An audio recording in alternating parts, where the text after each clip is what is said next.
Thanksgiving is coming up, so I thought I would talk about this book, Say the Right Thing, How to Talk About Identity, Diversity, and Justice, since it does a really great job at highlighting some ways to approach these conversations and talk about the hard topics in a way that's actually going to promote change.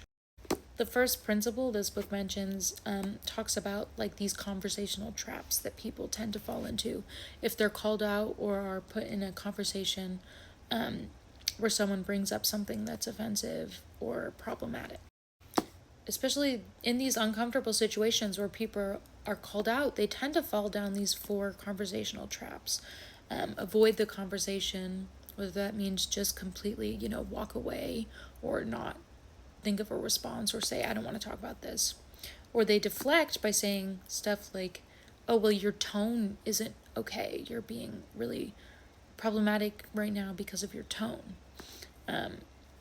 Or they can deny that what they said was offensive and just completely shut that down. Or they can go into this attack mode where they attack the person bringing up or calling someone out and use this as a way to sort of end the conversation. People tend to think it's an attack on character if they're being called out for any social justice or equity reasons, but good people can make mistakes, and how they remain good after these call-outs is by listening and changing their behaviors. Any sort of silence shows, I don't have your back, or I didn't care enough to get uncomfortable to speak out about these things. It's important that these people that are not in marginalized groups sort of do the work to know how to come about these conversations and also do the work to receive these conversations and act on it in a way that is positive as opposed to using this, avoid, deflect, deny, or attack reflex. If you see a racist incident but you don't call it out, your silence speaks for you. And it's not a message of neutrality, but that of complacency. And that is, in and of itself, problematic. And people of these majority groups often think it's kindness to emphasize commonalities and ignore differences. So this sort of suggests that these differences are something bad or shameful that, decent people will overlook because they're decent people. When differences are not bad, we should embrace these differences and celebrate them. Not everything has to be, oh, well, we have this in common, so I understand. Because not everyone is going to understand everything. Not everyone is going to go through that life experience that makes it so they can understand everything. And some common examples of, focusing on commonalities is saying like, I don't see your disability. I don't see color. I don't think of you as gay. You're sort of, pushing down these characteristics and saying, even though you have these, I'm going to accept you. And it shouldn't be I'm going to accept you in spite of this. It should be, I accept you and I accept all of our differences. Just because someone is different doesn't make it bad. And in these conversations where people are getting called out, it's really important that we stay on topic. It's important, if someone brings up an issue of race, don't say, well, it wasn't about race, actually. It was just because she was a woman. It's about gender. Sort of, you can bring this up in a different conversation if you have issues with the way that people treat women, but you should not stop this conversation to start another conversation about a different marginalized group. Let these marginalized people have, their speaking grounds. Let them talk about the issues that they face. You can make small notes, but don't divert the conversation in its entirety. That's not helpful.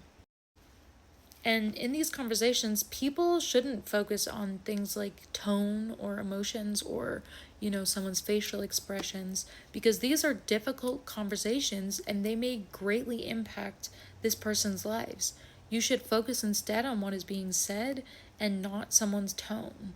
Because if you've experienced racism or sexism or ableism or homophobia or transphobia, yeah, you're going to have these emotions. This is a very emotional thing that impacts your life greatly.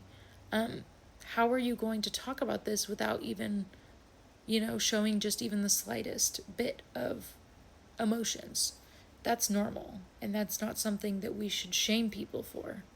Obviously, if they're attacking you, verbally or physically, then you can sort of step back and say, hey, maybe this isn't the right time to have this conversation. Calling out someone's action is not an attack on their character. It's giving them an opportunity to learn and to change. People often get offended by this notion of privilege, and, especially white people tend to point out, I'm not privileged. I lived through all of these hard things. And while this may be true, you may have lived through some really difficult things, it's still different from the hardships that, marginalized groups face. Their hardships are different, and they're elevated in comparison to the, majority that's not typically marginalized. And someone else going through a marginalized hardship, does not discount your own. They're not saying, well, you don't deserve to be where you're at today.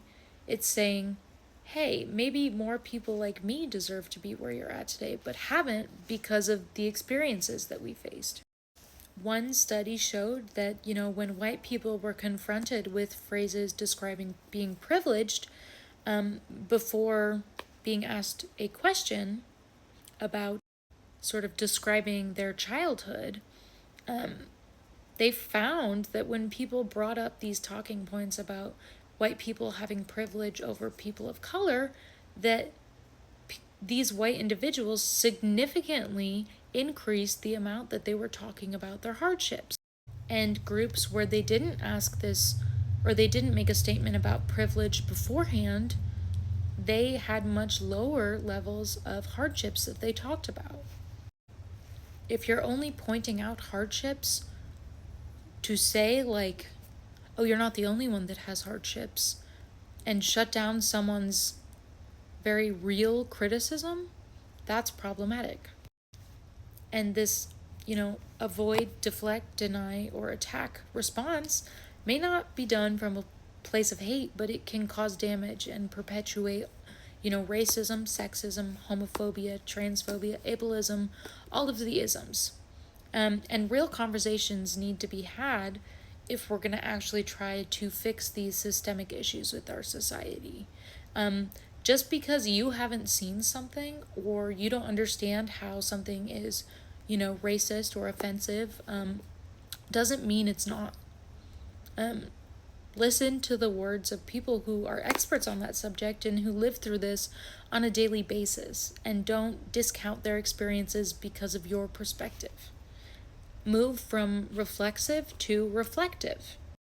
And sometimes you can have these conversations and, it's not going to kick in right away. It's going to take time. People need time to process what's being said so they can then have a response that's not a reflex. Sometimes people need to process, and then they can re-enter in this conversation later after they've reflected, so they don't just blurt out what they initially thought, which tends to be, perpetuating these offensive behaviors. And people tend to receive these criticisms more when it comes from people like them. So if their white friend calls them out on racism, they're more likely to listen to that than if a person of color did. So it's really not the jobs of these marginalized groups to do the sole, labor of educating people and pushing for change. We need to have allies that, will back you up and will also do this hard work. And in doing so, this will make it so people are more likely to listen, unfortunately. So everyone should just try to have these difficult conversations, try to go in from a place of, respect and being calm and while you're doing it. But we need to have these conversations, and just avoiding them in its entirety is going to keep the world like it is today, which is not good.